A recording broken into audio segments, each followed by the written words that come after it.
Hello guys, ये जो हमारा फिजिक्स का टॉपिक चल रहा है ऑसिलेशंस, दोलन। तो चूंकि इसमें हमने इसके पहले वाले वीडियो में कुछ चीज़ें देख ली थी कि आवर्ती गति क्या होती है, दोलनीय गति क्या होती है।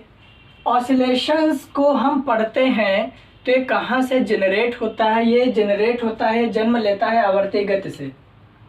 आवर्ती गति का एक विशेष रूप होता है दोलनीय गति, और दोलनीय गति का विशेष रूप होता है सरल आवर्त गति। तो चूंकि मेनली हमें सरल आवर्त गति पढ़ना है तो उसके लिए हमें तैयार होना होता है, और उस तैयारी में हम आवर्ती गति को पढ़ते हैं और दोलनीय गति को पढ़ते हैं। इन दोनों चीज़ों को हमने पिछले वीडियो में कवर कर लिया था। अब हम थोड़ा सा आगे बढ़ते हैं सरल आवर्त गति को समझने के लिए। जैसे कि हम आपसे बात करें, एक कुछ है, एक फिक्स्ड पोजीशन है, और यहाँ से एक ये लगा हुआ है बॉब, कुछ झूले टाइप का आप समझ सकते हैं।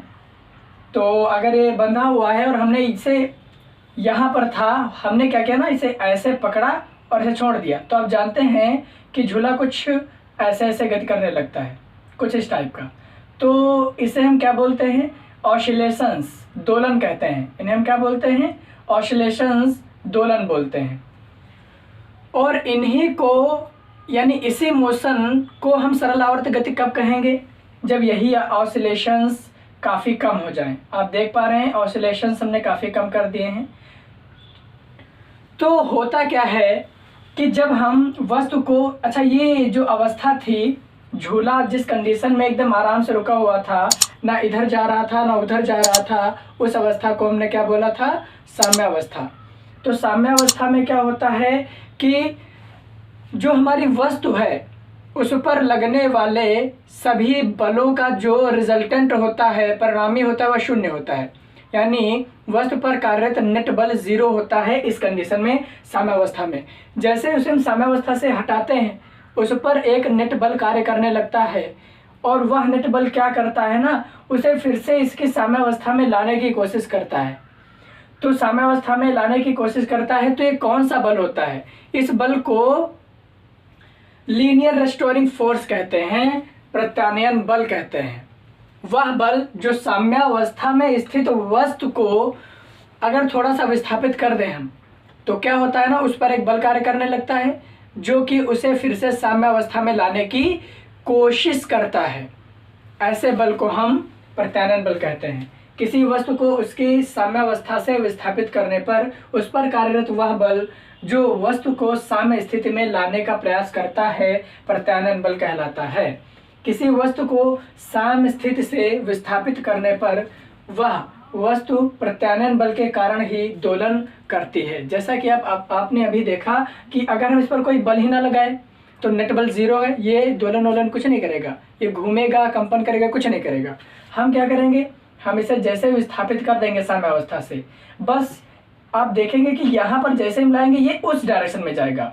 यानी कि हमने क्या किया, इसे पकड़कर इस तरफ विस्थापित किया और इसकी अपोजिट डायरेक्शन में ये जाने की कोशिश कर रहा है। तो यहाँ से एक चीज़ हमारी समझ आती है कि जो प्रत्यानयन बल होता है वो हमेशा और हमेशा विस्थापन की विपरीत दिशा में कार्य करता है। ये पॉइंट हम लोगों को याद रखना है। तो आप लोग इतनी बातें समझ गए हैं। अच्छा, प्रत्यानयन बल से संबंधित कुछ बातें भी हैं कि प्रत्यानयन बल साम्यावस्था में 0 होता है, साम्यावस्था में 0 होता है। और एक बात कि जो दोलन होते हैं किसी वस्तु में, वो साम्यावस्था से विस्थापित किए जाने पर उस पर कार्य करने वाले प्रत्यानयन बल के कारण ही वह वस्तु क्या करती है? दोलन करती है। और एक बात की, जो प्रत्यानयन बल होता है सदैव और सदैव विस्थापन की विपरीत दिशा में ही होता है। अधिकांशतः क्या है, हमेशा और हमेशा नेगेटिव ही लिया जाता है।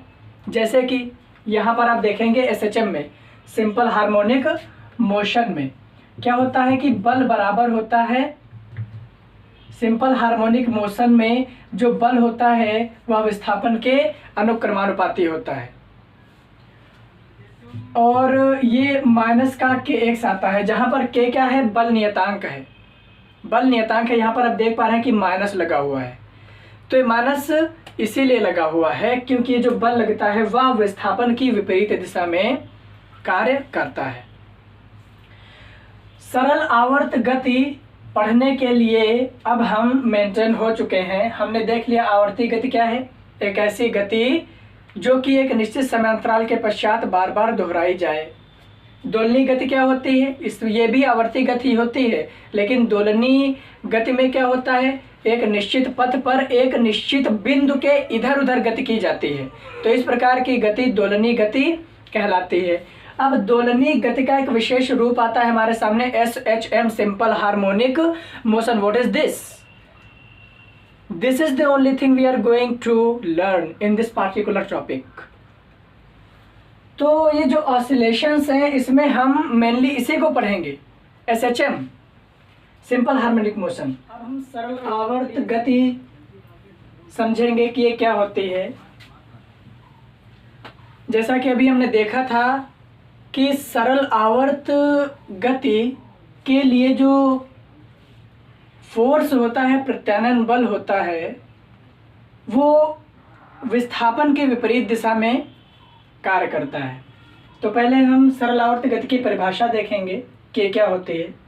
तो सरल आवर्त गति की परिभाषा के अनुसार कोई कण अगर हमारे पास है तो अपनी साम्य स्थिति के इधर उधर गति करे, लेकिन कैसी गति करे, उसकी गति सरल रेखा में होनी चाहिए। और दूसरा, उस पर कार्यरत जो बल होगा या त्वरण होगा, दोनों की दिशाएं किसकी ओर होंगी, हमेशा और हमेशा साम्य स्थिति की ओर होंगी। और तीसरी बात, साम्य स्थिति की ओर होंगी तो, लेकिन इनका जो परिमाण होगा, मैग्नीट्यूड होगा, वो किसके प्रोपोर्शनल होगा, किसके अनुक्रमानुपाती होगा, वो साम्य स्थिति से कण के विस्थापन के अनुक्रमानुपाती होना चाहिए। तो ये तो हुई कण की सरल आवर्त गति की परिभाषा। और आप लोग एक बात ध्यान रखिएगा कि क्वेश्चन ये पूछा जाता है कि सरल आवर्त गति के प्रतिबंध या शर्तें लिखिए। तो शर्त में आप यही तीनों पॉइंट लिखेंगे। यही तीनों पॉइंट सरल आवर्त गति की प्रतिबंध कहलाते हैं। अच्छा, ये बात हमने कर ली कि सरल आवर्त गति की परिभाषा क्या है, तो थोड़ा सा हम इसी को मैथमेटिकली समझने की कोशिश करते हैं। देखिए, जैसे हमने ये कहा कि जो सरल आवर्त गति कर रहा कण है वो सरल आवर्त गति कब कहलाएगा, जब उस पर कार्यरत बल या त्वरण की दिशा सदैव साम्य स्थिति की ओर हो। तो सरल आवर्त गति की जो समीकरण बनती है कुछ इस प्रकार बनती है कि इसमें जो बल होता है वो बल हमेशा और हमेशा विस्थापन के अनुक्रमानुपाती होता है। इतनी बात समझ आती है हमें। आगे ये समानुपाती का जो चिन्ह है वो हट जाएगा और एक नियतांक आ जाएगा, के। तो इस प्रकार हमारे सामने ये इक्वेशन बन गई, ये समीकरण बन गई। अच्छा, यहाँ पर देखिए जरा, ये क्या लिखा हुआ है, बल। हम न्यूटन का द्वितीय नियम जानते हैं, ठीक है। तो बल किसके समानुपाती होता है, ये बल जो है हमारा इसके बराबर होता है ma is equal to minus का kx। Force is directly proportional to the rate of change in momentum. तो ma आता है वो, तो F is equal to ma, Newton की गति के द्वितीय नियम से हमें ये मिला। अच्छा, एक बात हम और जानते हैं, क्या कि जो त्वरण होता है वो कैसे परिभाषित होता है, वो कुछ इस तरीके से परिभाषित होता है, d2x by dt2 is equal to minus का kx।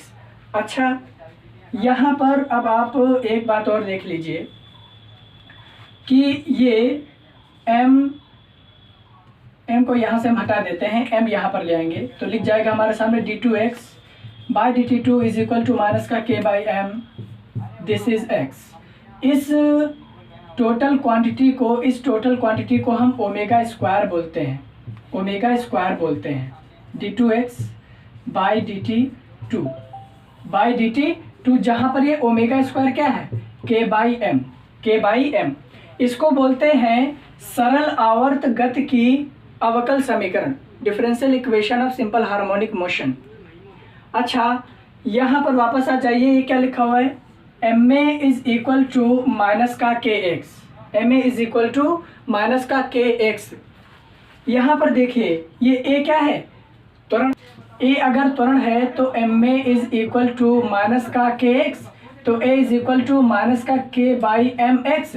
यहाँ पर आप देख पा रहे हैं कि जो त्वरण है वो किसके समानुपाती आ रहा है, एक्स के।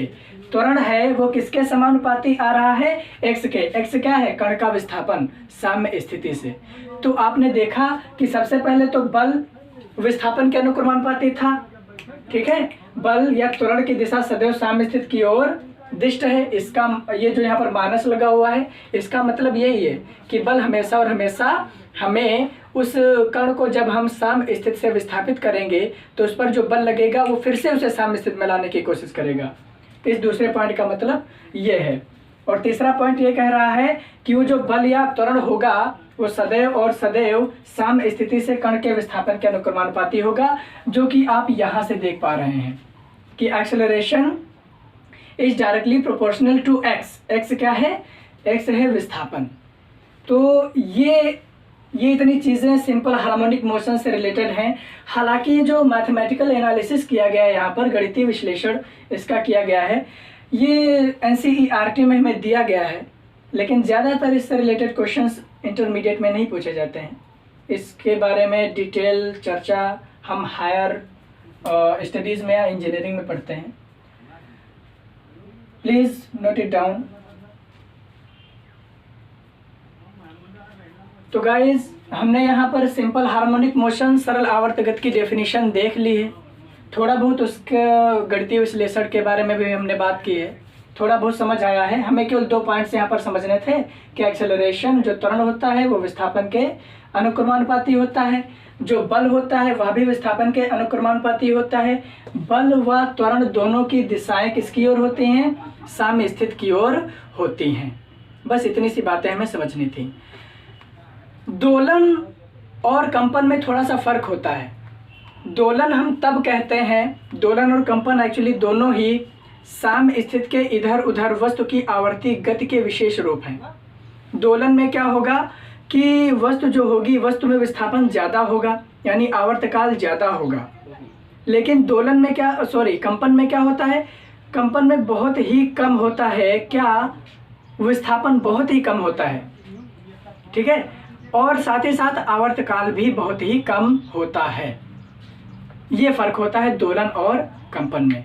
तो सरल आवर्त गति में हमेशा हमें ध्यान रखना है कि ये हमेशा और हमेशा सरल रेखा में होनी चाहिए। तो गाइज इस वीडियो के लिए इतना ही, मिलते हैं नेक्स्ट वीडियो में। तब तक के लिए धन्यवाद एंड गुड बाय।